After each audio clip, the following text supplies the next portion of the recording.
This episode of Wine Chats is proudly sponsored by Rewine, Melbourne's sustainable wine merchant. What are we talking about today? Well, we are going to talk about money. Money, money, money. You know that song? Money. Yeah, you go, girl. Money, money, money. That one too. It's so funny. Okay, stop. Turn your mic off. In a rich Lindalin's world. Dun, dun. Oh, Lord. Okay.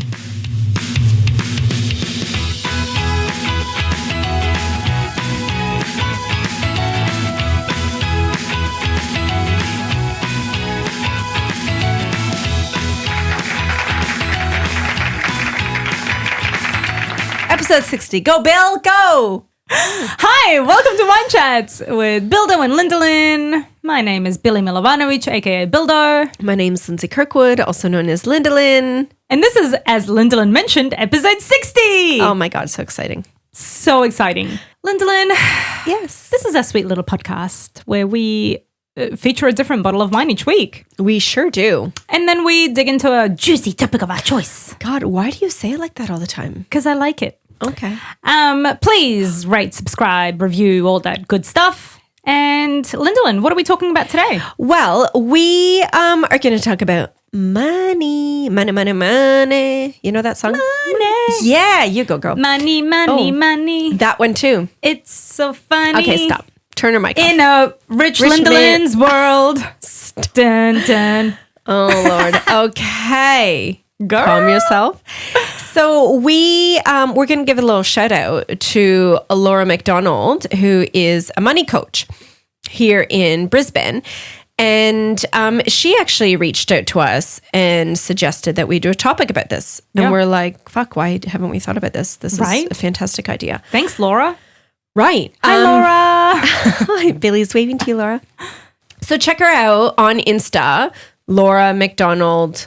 No, McDonnell. I'm so sorry, Laura. Oh, God. Edit. Cut. See, Billy, I'm not perfect. Let's not get into that again. Oh, Lord. Laura McDonnell, money coach. We'll tag her into our post and all that jazz. So if you're looking for a cool money coach, like she paid off $140,000 of her mortgage in 2.5 years. What the fuck? Right? I need to be calling Laura. Right? Same. Yeah. I call her first. I get her first. I feel like everybody should call Laura. For sure. So, yeah, we're going to talk money. Honey. Honey. Yeah, I'm so funny. Bunny. Oh, my God. I just kept going. I didn't even know it. God damn it. I made Lindalin fancy and rhyming and shit. Okay, stop talking. Okay, go on. Before we continue about this lovely topic, wine, right? Yeah. So, Which also costs money.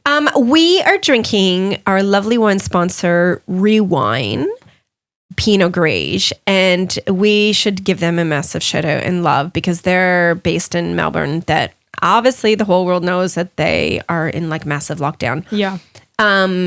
But you can still, I'm pretty sure they're still doing takeaway. I Yeah. think they're still allowed to do that with the restrictions right now. So Yes. they do like cheeses and yummy stuff like that go with delicious wine.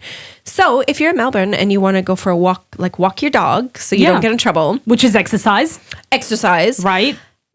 get some wine because that's a necessity. Get some wine at Rewine. No, that just is the That same was word. stupid, It's not Billy. rhyming. Okay. It's not funny. And like you said, Yeah. head to Rewine. Don't bring a bucket. They said no to buckets. They have a variety of different bottle sizes that you can get from them. So Yeah, just check 'em out. because we didn't reiterate the fact that it's Rewine, Right. Because you recycle the bottles, so you're saving the planet. You take back the bottles that they have given you, and they refill them up with these massive, like they've got these massive barrels Yeah. in their wine bar. Like how cool! Totally. Go get your bottle refilled. Seriously, Yeah. like we keep saying to them, open up a shop in Brisbane, Right? Because we will go and buy your wine Wow, Billy, that was with good. all the money that we have. So dumb. Okay, so I love Pinot Gris. That used to be your favorite before we started this, I guess, maybe. Well, I'm more of a fan, which was what I was just going to say. I'm more of a fan of the Pinot Grigio. Oh, yes. Because the Pinot Gris isn't just a nickname for the Pinot Grigio, No, as we found. Which is what we thought it was. Right? I still remember the day where I asked somebody in a restaurant, like to clarify. And he looked at me like I was a complete moron, which I was clearly. Well, I mean, no, I don't think you were. I think that's a totally fair assumption. Well, what we've learned is Pinot Gris is the French base, like it's the French wine, Right. Because it's a French grape used, and the Pinot Grigio is the Italian one. Oh, Yeah, so I prefer the Italian one, Grigio, because I find that it's not as sometimes sweet-ish, Okay. sort of, but not like super sweet, like Right. not Prosecco sweet. Yeah. Anyway, so the fun tip for Pinot Gris today is the Gris, which is French for grey. So maybe you don't even say Gris. I would think it would be Gris if it's French. Yeah. I'm just honing in on my French skills that I We're learned just so in fancy. grade 3. The S is silent. The Pinot Gris. Right? No, Right? seriously, I Yeah. think it would be called that. Yeah. The Gris Pinot, like Pinot Blanc, is a mutation of the red grape Pinot Noir. Oh, Following me, Billy? sure am. Yeah. So the skin of the Pinot Gris grape has a distinctive grayish, slightly pink color. Oh. Hence its name, Pinot Gris. I think you should still say Pinot Gris because No, now I people are going can't. to be looking for Pinot Gris and not. I actually can't say Pinot Gris now. I don't think it's right. People who know wine, so like Ella, Right. the Cheeky Vino, Yeah. or Matt from Simple Wine Reviews. Simple Wine Reviews. Wine review simple. That one. God damn it. Matt. Just somebody tell us. Is No, it Gris I want or somebody Gris? French. Is it Gris or Gris? I'm gonna. Or, do you know what, Billy? Will you talk? I'm gonna Google how to pronounce it. Do you know what I found? Yeah. I don't know if anybody else heard this little fact that Lindalin was saying because, we kind of listen, we don't. I mean, tune me out. it's really, debatable. But you said before the Pinot Blanc. Yeah. So white. Never heard that. I mean, I know what it would mean, but I've right. never heard of that wine before. So there you go. Imbecile. Okay. Pleb. I'm right. Dun, dun, dun, dun. Tom, turn it up. I am right. I am right. You are wrong. Do you like my singing, Billy? Fuck, I'm good. Pinot Gris. That is how you. Okay, for the rest of this episode, I want you to speak in a French fucking accent. Oui, oui. And I don't want you to say any S's. Oui, oui. Monsieur. Are you monsieur? I can't tell. Yeah, I know. Mademoiselle, bitch. Oh, wow. I don't think they say bitch. I think it's something different. Biche. Yeah. Pinot Gris. Oh, well, there you go. Fucking told you. Lindalin, you're just so famous and fancy and wonderful. I can't even. Do I even need to be here? No. Tom, can we just get some sad music right after Lindalin's celebration music? The sad violins. Just the sad violins. Go. I'm so lonely and sad. And I'm laughing like a horrible friend. But I've got tissues. Shh. This is my monologue. And I'm not as famous as my friend Lindalin, who's blonde and beautiful and rich. Okay, that's enough. Wrap that up. I'm not rich and I'm not beautiful, but I do have Botox, so that's the key. You are both of those things. Anyway, just pour the Stop. wine. Pour the wine. I don't want to do this thing where I'm telling you all these beautiful No, things. give me your glass. I've got tissues and wine. What more do you want from me? And you're going to feed me later, so. Yeah, I've got so many Holla. snacks upstairs. Oh my God.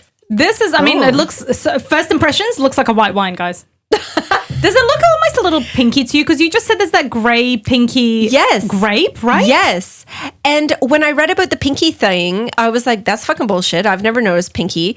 But now that it's in my head, I'm like, wow. Right? There is a little bit of a pink tinge to it. That just goes to show how your mind, works. Deep. Right? That was deep. Thank you. Wow. Okay, let's try it. Mm-hmm. Oh, wait, we didn't jinx! Oh, my God. Who are we even? God, we're so rude. Close. Okay. Can I just say this doesn't taste like a wine to me at all? Okay. Elaborate. Well, obviously, can we just acknowledge the fact that I know no wine words? That I'm clearly just a normal person off the street. Yeah, we're episode 60. I think we've clarified that. Yeah. But it doesn't have that sort of like soury, vinegary, winey taste. It's very like, it could literally be like a punch with a bit of wine in it. It almost tastes like a. What do you think, Lindalin? You're obviously the more sought after host. Go on. Oh, For those wanting to know why she's having these horrible little digs at me, listen to the previous episode. You'll understand why. She has clearly not gotten over it. Everybody knows Lindalin. Oh, God. No, but what's your... Well, I first should say I like it. It's very refreshing and nice to drink. Because I drink a lot of Pinot Gris. And Pinot Grigio, because that's my like white wine choice. Right. It's taken me back. I need to have another sip. 1 second. I just don't feel like it has that normal winey taste. Winey taste? Again, guys, person off the street here. Yeah, it's different for me because it's obviously a dry white wine, but it's really yummy and easy to drink, but it's got I want to say punch, but I always say punch, but it's got that harshness kind of too. It's very confusing actually for me. This one is very confusing. It really tastes not a lot like wine, to be perfectly honest. I don't understand that. I love it. My palate is really confused if it's like super dry and harsh to drink, but then it goes down so nicely. I definitely don't think it's harsh to drink. It certainly has it's definitely like a smooth drink. It warms the soul. But this is why it's confusing. It has like a punch to me, but then it's so smooth to drink. Yeah. Weird. Anyway. Weird. But it's glass is half empty already, so I'm clearly loving it. Yeah, I was going to say 100% go to Rewine, get yourself a Pinot Gris, not a Gris. No, don't look like an idiot and say, "Can I have a Pinot Gris, please?" Yeah, but also you're probably going to look like an idiot if you say, "Can I have a Pinot Gris?" And then I'll be like, "Do you want the J or the Jo?" What is that? Pinot Gris or Pinot Grigio? Oh my God. Grigio? No. French and Italian is totally different. I'm just editing half of what I'm saying out, to be perfectly honest right now. Good idea.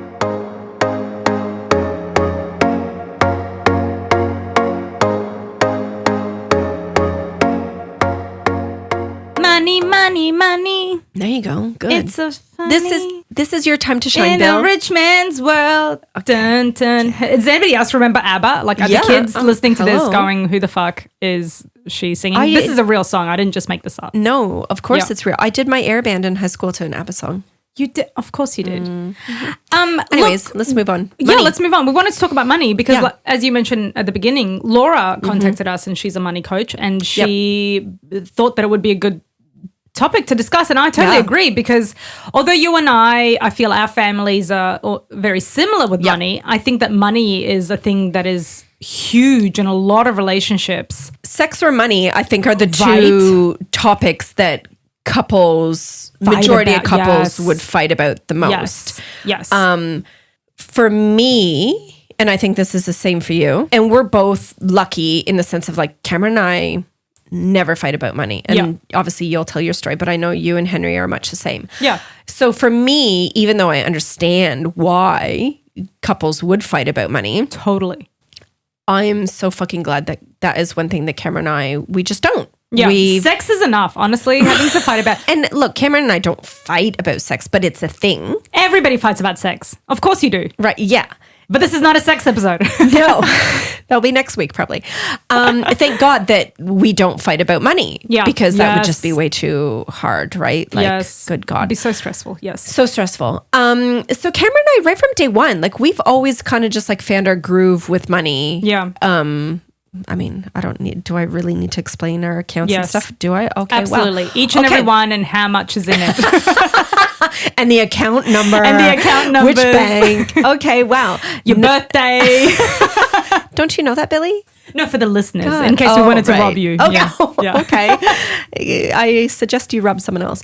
No, like we've always, like before kids, like we had our joint account and then we both had our own account. Well, I was going to say, start with that because I think that a lot of the stuff that Laura was talking about, and we'll read a couple of her comments later. Yes. I think it's really interesting that lots of different people do different things with their money, obviously. For sure. Everybody has their own thing. I know people who totally don't share money. I know people who have some accounts that they share. So how did you get to, like obviously you got together. Yeah. How did you get to a point when you got married? Marriage is really the crux of it, I guess. Like what happened? How did you just join your accounts? No. No. So even after we got married, we always had like our joint account because then we each got our pays into our own personal accounts that no one, like I couldn't access his money. He couldn't access mine. Right. But then you just had one account that you kind of just put, let's say $100 in a week or something, whatever. Exactly. Joint money. But then as the years ticked over and like, you know, we started to have kids and stuff. Yeah. It was when I stopped working, which is the same time when we started to have kids. Yeah. Because I wasn't getting a paycheck anymore, obviously. Yeah. So then I still have my own personal account. Cameron has his own personal account and we have the joint account. So his pay goes into the joint account. And then I take some and put it in my own personal account. Oh, do you really? Oh, yeah. So still? For sure. Oh, yeah. Right. Billy, this podcast does not make us any money. No. I'm curious because we don't do things like that. And I'll get to that in a second. But I just find it interesting that you still have your own account and he has his own account and you still have a joint account. For sure. Right. Okay. Yeah. And I think the biggest tip that we can say here, both of you and I, is like everybody has to do it, whatever works best for them as a couple. Yes. The way we roll with our money would not work with some people and vice versa, right? Yeah. So I think the only way that works that we trust each other, that we're not going to siphon out all them. I mean, he sees what I transfer out. Yeah, I was going to say, so does he have access to seeing your account and what you do with it? No, but he can see what I transfer out of our joint account. Right. And it's not like you have money coming in from the podcast. No. So note to future podcasters. Right? Like have money before you start because you won't be making any. Unless if you're famous to begin with and then fucking whatever. Or you could just get famous like Lindsay in no time. You know, whatever. Moving on, Billy. So and we trust each other with our spending and we have the same spending habits. Yeah. So it just kind of works. My question is, when you do transfer money into your account, obviously it goes back to the family. Like, what do you use it for? And I was just going to say that. You took my point out of my mouth. When I'm transferring, it's for fucking groceries, doctors for the kids, Kmart. Yeah. And when I go to Kmart, 95% of it is for the house, kids, family. But then obviously like stupid materialistic things, like if I get my hair done or fucking Botox or whatever I get done, obviously I've got to transfer it out of that joint account. Right. But I'm really good with it because I take care of all the bills. This is how it works. Yes. Cameron makes the money. Yeah. And then I take care of all of our budget and paying the bills. Yeah. So, and he'll even be like, when because he gets paid monthly, near the end of the month, he'll like, babe, can I transfer, this amount? Right. Yeah. Yeah. Yeah. And I'm like, bitch, no, that's my money. I got to get my hair did. Exactly. Right. No, that's not it at all. Not this month, honey. I'm very busy. Right. I've got wrinkles to get fucked off. Do you want a young wife? Right. God, when's he going to get it? No. So I'm very pedantic with like when I transfer the money out, I'll put the description like Woolies or Doctors or whatever. Kmart even, like I'll even put that in there. So he'll see what I'm transferring and what it's for and vice versa. Although what's funny, sorry, I'm hogging this. I'll let you talk in a second. No, the other night laying in bed, I was going through our credit card statement online. Right. And I was like, oh, someone has stolen our credit card details because monthly for about a year now, clearly I was behind on checking our statement. Yeah, right. Tip number 1, Laura would say, check your fucking statement. Yeah. I'm like, oh my God, why are we being charged? It was only like, I think $15 a month. Right. Not much. Right. But over a year, that adds up. Yeah. So this is insight into a marriage world. It was like 8:30. I'm in bed scrolling on my phone. Cameron's downstairs watching TV. So I'm texting. I'm like, babe, come up here. I think someone stole your credit card details. I do that to Henry. Right? I'm like, A, I can't get up and go all the way downstairs, like too far. And B, like, come to me type thing. Anyways, so no, it was Cameron, I don't even remember what it was for. I think it was for Apple. It was something Apple. Oh, right. Yeah. For his music. One of those accounts. Yeah. I'm like, fine. Yeah. But then I'm like, well, I have you. What about these tolls? Like, do you really need all these tolls? Like, do you really need to drive around the town for your work? Well, we have automatic top up. So it keeps. Oh, yeah, totally. Yeah, right. But anyways, that's a boring topic. So it just works. Like our money, we have never ever thought about money. I think that is so beautiful. Oh God. It could be the second glass of wine that I'm having. I was going to say rose clever glasses. But also Clever? rose clever glasses, so on point. I just think it's so. Life is so stressful as it is when you have a young family, young kids, lots of shit to pay for, that it's really nice that you don't have to fucking fight about money. Thank God. We're very much the same. Now, when we got married, I had my accounts, he had his accounts. I don't know if we had a joint account. We may have had one joint account that we put random money in or whatever. But generally speaking, I was earning good money. He was earning good money, whatever. We were just doing our thing. Yep. Paid for the wedding together, whatever. Yeah.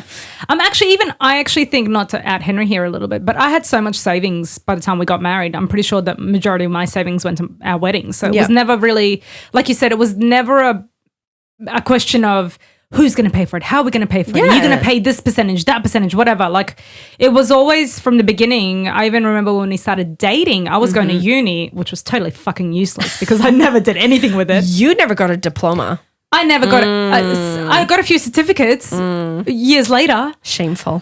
But while I was going to uni, Henry was paying for every dinner, every lunch, everything that we ever went out for. He was the perfect gentleman and paid for everything. So really, for years, I coasted off him, the poor thing. And then when I started earning money, it felt totally natural to me for me to, like, it was never are you going to pay for dinner or am I going to pay for dinner? It was what's fair is fair. Like, we just, none of this tit for tat stuff, right? Yeah. And so then when we got married, I remember distinctly having this weird because Henry was like, well, we're just going to join our accounts now. And I was like, what? Don't touch my money. Well, it wasn't even about that. It was more like, wait, are you really willing to just have one account where all our money goes into? Right. Like, I just did it for some reason to me in my brain. It was just like, wow, you trust me so much that you're going to give me all your money. Don't worry about the fact that you're marrying me. I was going to say, he did marry you, Billy. No, to me, actually joining our money was such a significant step. Yeah, and I'm sure lots of people who don't get married and join their accounts probably feel the same way. You know what I mean? Like, to me, somehow marriage seemed like a less big deal. 100%. Than actually having him give me all my money. Yeah. Now, what's interesting, and you touched on this a little bit, but when you had babies, obviously you stopped working. And so now, for someone who's spent their entire lives looking after themselves and paying their own way and having their own money and not having to say, okay, well, I'm just going to transfer this money for my hair and I'm just going to transfer this money for whatever the fuck. Like, I found myself and still find myself in a situation now that I've quit my job. Yeah. Where I'm not bringing money in to the household. No. And although I had my babies and I was the one looking after them and whatnot, I definitely felt that weird feminism. Did you? Come over me in the sense that I think I was just raised very much to look after myself and pay my own way and not have to rely on a man because not that I'm planning on divorcing Henry or him leaving me or anything like that. But certainly there's this bit in me that's like, if something happens and he's no longer the money earner, what do I do? Like, I don't have that, and questioning myself and the money I spend and all that sort of stuff because now he's the only person bringing in money into the house. So it's kind of a weird. Look, I get that. Yeah. I have to say I never felt that considering I'm 100% in that. I've been in that world for the last 7 years. For me, and to touch on that, when I was growing up, as soon as I was legally allowed to work, because my mom was a single mom raising 3 kids, I did not come from money at all. Hi, Sue. I know. Hi, Suzy. We love you. Like, we love the fact that you did this alone. Like, oh, for sure. Christ. And like Cameron even says now, he's like, I love how your mom instilled that independence in us, because my sister and I, look, my brother, I love him to bits. He's the baby of the child. Yeah. Baby of the child. Baby of the family. Hi, baby of the child. Yeah.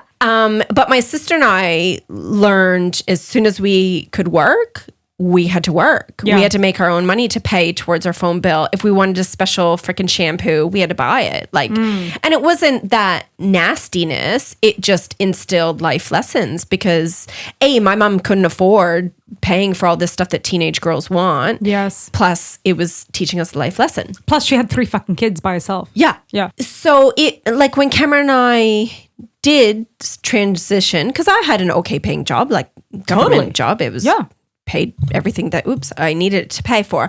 I never actually ever felt that weird feeling of like, Shift. shit, I'm not bringing in any money. And, oh, babe, can I have this to buy this? And maybe that's my personality in the sense of like, I'm very opinionated and very like confident with what I think is right. Yeah. And it's like, you know, maybe, I don't know why. And but I actually think I should put more on it to Cameron because he is, brace yourselves, people. Are we about to hear something nice about Cameron? Yes, because we beg the shit out of them all the time. That's because he steals our wine. Right? Asshole. God. But he is like the best partner with money. Yeah. Like he makes good money and he has never once made me feel like that I'm not contributing to the family or makes me feel like, I spend freaking way too much on my hair. I get Botox. I get stuff done that I don't need to get done. And I spend too much here, there, wherever. But he's never made me feel bad about that. Rewine is Melbourne's sustainable wine merchant, disrupting the traditional wine industry by selling straight from the barrel into refillable bottles. And they can refill your bottle over and over again, saving hundreds of thousands of bottles from going to landfill. And the wines are sourced locally. So help fight the war on waste, choose to reuse, and join the refiller revolution. And I think that's so, yes, Cameron, I mean, kudos, buddy.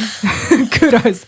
No, but I think that's so important because truly raising children and staying home and maintaining the house and paying the bills and keeping track of everything. Yeah. Like for those people who are like, oh, she does nothing, blah, blah, which there's I would hope that there's very few of those people left in the world.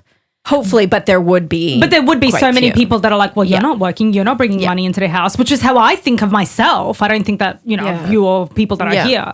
Because it is how, you know yourself, how much work it takes to run a household. Yeah. To keep everything up to scratch. Sometimes I'm cleaning my house and I get angry about it because I have to clean. You know, and then I have to remind myself that it's nice that I have a house. Exactly. That I have a family, that I'm cleaning for my own family, that I don't have to go clean for somebody else's family to keep living. Totally. Right? Yeah. And you're very right. Henry's very much the same. You know what I mean? Like he's grown up very, and I grew up the same way. When I was 14, like you said, legal working age, I started working immediately to give money to my family. It wasn't for me to buy fancy shampoos like some teenagers. Oh, fuck off. Like we needed, like you said, you know, your mom too, you would have given her money. Excuse me. Yeah. You would have given her money. Well, no, I didn't give her money like, oh, here's $50 to go towards the rates or anything. But I would give her money for the phone bill for what I use. I was going to say, it wouldn't have been for like, okay, well, this is your cut. You're 14. You can now, your rent is this much. Yeah. But you would have put money back into your family from a very young age because that's what was necessary. And so it was, I guess because, and I think it counts for something that we had long-term relationships that we, obviously when we got married, we were with our partners for a long time. So it's not like. I wasn't. I was with Cameron for 8 months. I was going to say, you're with him too. Do you, who are you? Do I listen to this podcast? Like, how long have we been friends for, Billy? Oh my God, that's so true. No, but. Oh, she's such a dip. Let me rephrase that. I think it's very important that you were with each other for a long time before you joined money. No, you weren't even, were you? Well, no, before you joined money because you obviously had kids and then you did whatever you did. Because then it obviously, like Henry knew by the time we got married and I had kids and I wasn't working anymore that I'm not a fucking moocher. You know, it's not in my nature to do that. So I think you're right. It's very important for a partner, for both of you to be understanding about money and where it goes, and so you trust yourself, you trust each other. And that's what my point earlier for sure. Like even though we transfer and take money out, we trust what each other's doing with that money. And on that, with your getting your hair done and this and that, and the way you kind of describe it, like I still think that's, if I had those, I can't maintain that shit. That's too much for me. But like I still have things that I pay for myself that I think I literally, my vagina busted open twice for this, bitch. Okay, if you want to do this, that's cool with me. I'll go and earn the money. That's fine. But like, there has to be that understanding that you've made sacrifices as well. And finally, I forgot about this. But just the other day, I watched Dirty John 2, the Betty Broderick story. Now, this is on Netflix and you wouldn't know about that, but this just recently came out. Yeah. About basically a housewife from like the 80s. They got married very young. She ended up having like 4 or 5 kids. She literally helped him get through medical school. So he finished medical school, her husband. Then he was like, oh, I don't really like medicine. I want to become a lawyer. Okay. Oh. Went to Harvard Law. 25 years later of education. Yeah. Exactly right. So she not only had 4 kids in that time, she was helping him put briefs together. She was helping him study. She was they were living out of noodles. You know Did what I mean? the asshole leave her? Of course he did. And who did he leave her for? You haven't watched this. Some young chick. Right? So he leaves her for the secretary. Fucking hell. Right? And then after all of that, what does she do? I don't know. She murders him. Oh, go girl. Yes, girl power. Kill him. Kill him. What I got from that story was like, yes, you can. Yeah. It's not fair for us to make these sacrifices and for us and for you to think, well, you haven't brought any money into the house. So why do you deserve money? Yeah. After the fact. Yeah. You know, you've helped me build this empire, but now you don't get any of it because you didn't earn any of this money. Like, fuck that. Yeah, exactly. Because, and not to defend myself, but yeah, you're right. Totally. You know, even though I'm a stay-at-home mom, obviously I do.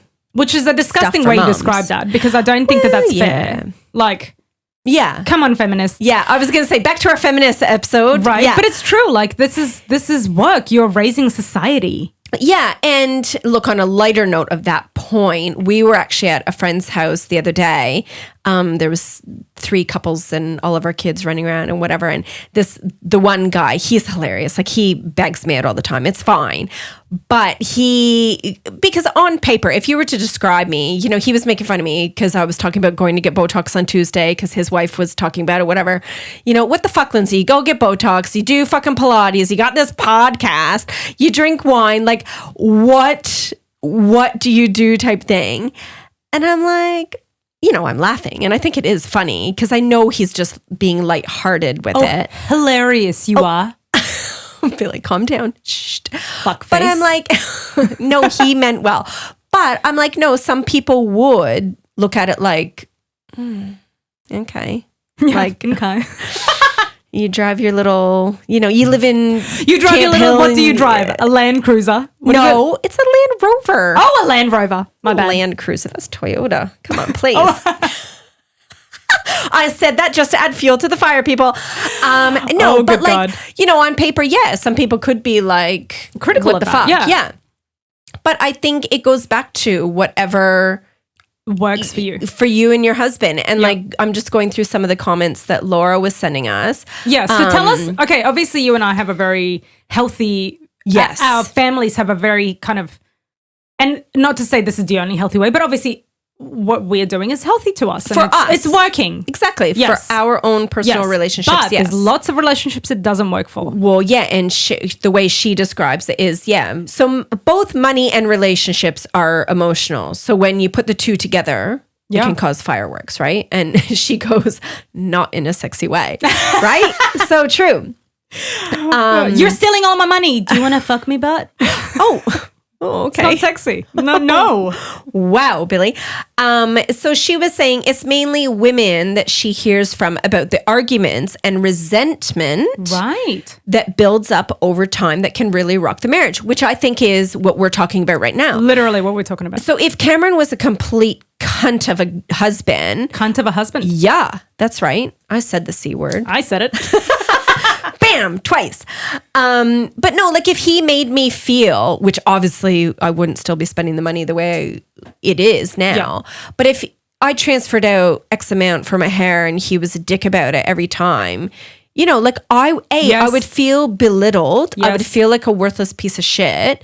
And like, you know, then you would get to the point, babe, can I transfer $200 to go buy groceries to feed you? Yeah. You know, like that. I feel so sad for the women and men in relationships that have to deal with that. So yeah, she's saying when couples don't clear this resentment and frustration over money, it will eventually obviously degrade their intimacy. Absolutely. Right? As if we don't have enough degrading our intimacy, right? Right? Like it, and look, that is just like such a tip of the iceberg type thing. Yeah.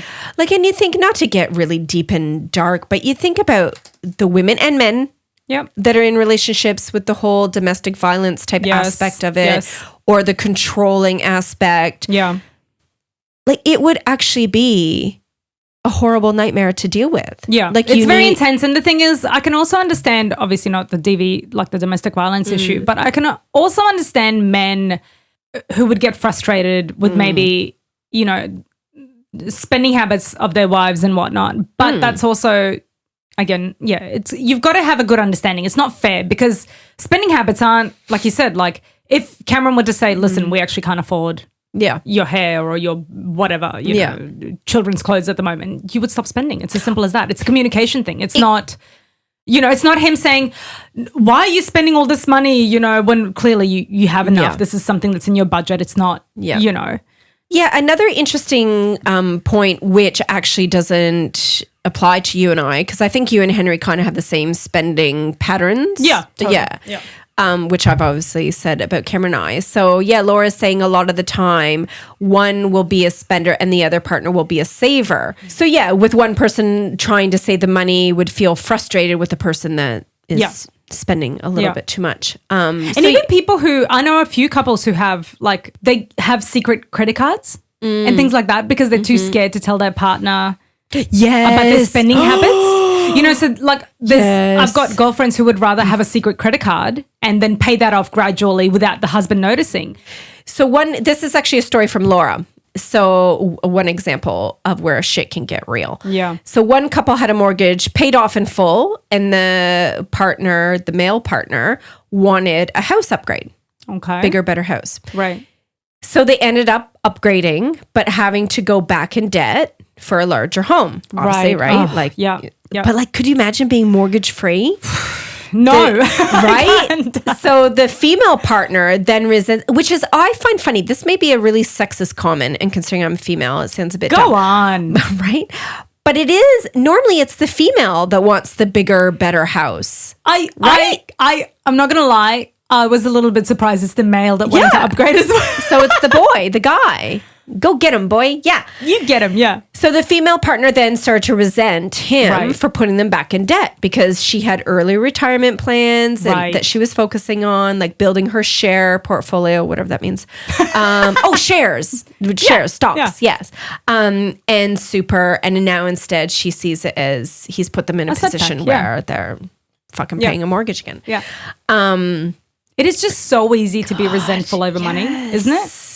Totally. It would be so easy. Yeah. To just hate the other person for spending money that you feel you've earned. For sure. Over the years. That's, anyway. I mean, look, what's the lesson of the podcast? You know, because obviously we always end with a lesson. It's just like, marry someone super rich so you don't have to worry about any of that shit. Okay. Right?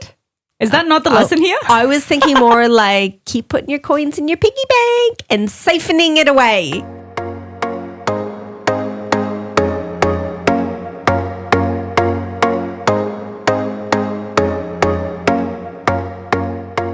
Finish us off. Where can our lovely viewers find us, Billy? They can find us on Instagram and Facebook at Wine Chats Podcast. I love it. Can we just pause for a minute? Because she hates doing it. I can see it in her eyes. She's like, fucking hell. But every episode, I'm like, come on, Billy, it's your thing. No, I don't, because the few times I've let you do it, you suck. So I might as well. I just say look up Wine Chats Podcast. It's like the times I've tried to do little wine facts and wine pronunciations. Just doesn't work. We found our groove. We found our groove. Groove away, Billy. Okay, girl. So you know where to find us on Instagram and Facebook. You can find us on TikTok and YouTube, Bildo and Lindalin. We have all our episodes, most of our episodes up there. And LinkedIn, Wine Chats Podcast also. So just listen, just Google us. And check us out in Reels. I mean, it comes up in our Insta feed, but if you're just on your Explorer page, check us out. Enjoy. And please rate, subscribe. Send us some love. Reviews. Send us some love. Share. And speaking of Reels and TikTok, if you girls, because we had a message this morning, girls, that's presumptuous. Yeah, if you, as males and females, come across any little funny things that you think Billy and I would look like idiots doing, send them our way. We'll do them. Please do. You literally have no idea how much joy it brings us to do what we do. So we have so much fun doing it, as is apparent.